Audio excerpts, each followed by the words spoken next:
بسم اللہ الرحمن الرحیم۔ السلام علیکم ناظرین، آج میں آپ کو قرآن و حدیث کی روشنی میں چند فرشتوں کی تعداد کے بارے میں بتاؤں گا۔ ویڈیو کی طرف بڑھنے سے پہلے آپ سے ایک چھوٹی سی درخواست ہے کہ آپ ہمارے اس ویڈیو کو لائک کر کے چینل کو سبسکرائب کر دیں۔ آپ کے اس لائک اور سبسکرائب کرنے سے کچھ نہیں جاتا، لیکن ہمارا حوصلہ افزائی ہو جاتی ہے۔ فرشتوں کی تعداد کتنی ہے، اس بارے میں قرآن و سنت میں کوئی عدد مذکور نہیں۔ اسی طرح انسانوں اور جنوں کی حتمی تعداد کے بارے میں بھی قرآن و سنت کے نصوص خاموش ہے، بلکہ سورۃ المدثر آیت نمبر 31 میں تو یہ بات بیان کی گئی ہے، وَمَا يَعْلَمُ جُنُودَ رَبِّكَ إِلَّا هُوَ، ترجمہ، تیرے رب کے لشکروں کو اس کے سوا اور کوئی جانتا ہی نہیں۔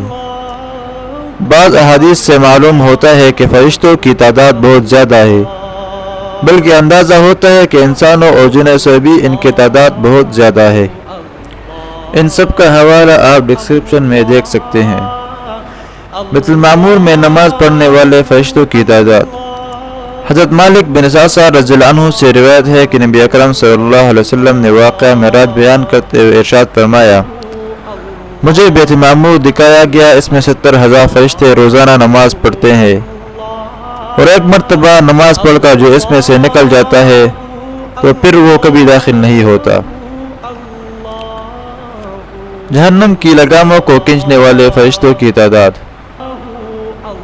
حضرت عبداللہ بن مسعود رضی اللہ عنہ سے مروی ہے کہ اللہ کے رسول صلی اللہ علیہ وسلم نے فرمایا، قیامت کے روز جہنم کو اس حالت میں لایا جائے گا کہ اس کی 70 لگامیں ہوں گی، اور ہر لگام کے ساتھ 70,000 فرشتے ہوں گے جو اسے کھینچ کر لا رہے ہوں گے۔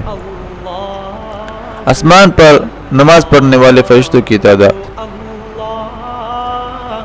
حضرت ابو ذر رضی اللہ عنہ سے روایت ہے کہ رسول اللہ صلی اللہ علیہ وسلم نے فرمایا، آسمانوں میں کہیں 4 انگلیوں کے برابر بھی ایسی جگہ نہیں جہاں کوئی نہ کوئی فرشتہ سجدہ ریز نہ ہو۔